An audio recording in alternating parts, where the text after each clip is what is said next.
So you're thinking about selling your home, but you're not sure what to expect or frankly where to even start. Maybe you've heard it's still a good time. Maybe you've heard that the market's changed. Maybe you're also wondering why some homes are selling quickly and some homes are sitting on the market and keep reducing their price. Well, the truth is the market is shifting. Buyers have more options and they're taking their time. If you want to sell quickly and avoid price cuts, there are things that you must do before you list. Today, we're gonna cover those things. Let me walk you through just a few simple things that can make all the difference in you getting an offer or staying on the market. First of all, fix the little things before you list. When a buyer is walking through your home and they see chips in the baseboards, areas that have not been painted, old dirty carpet, they see these things and yes, they know they can be painted. They know the carpet can be replaced. But what they're really thinking is, these people did not take care of this stuff. What else did they not take care of?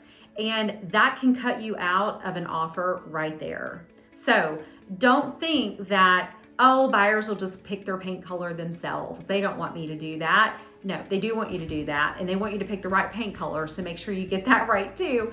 Go ahead and do those little things around the house, because if you don't, a buyer's gonna start wondering about the big things. Create a space where buyers can feel themselves living in the house. This is all about staging. If you've got old, broken, stained, kids have beat up furniture, you gotta get rid of that stuff. Either rent furniture to bring in or buy new furniture to bring in, which I know can sound excessive. There are furniture rental companies, staging companies that offer this, even for homes that people live in.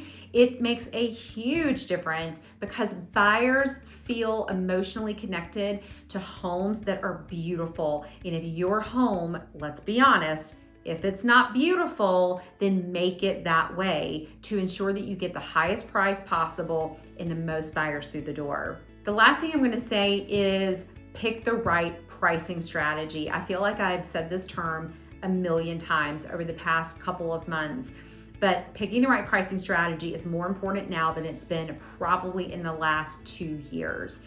You can really screw this up. It doesn't matter what your neighbor's home sold for 6 months ago. I mean, it matters a little, but not a lot. What matters right now is what active listings are on the market that will be directly competing with you.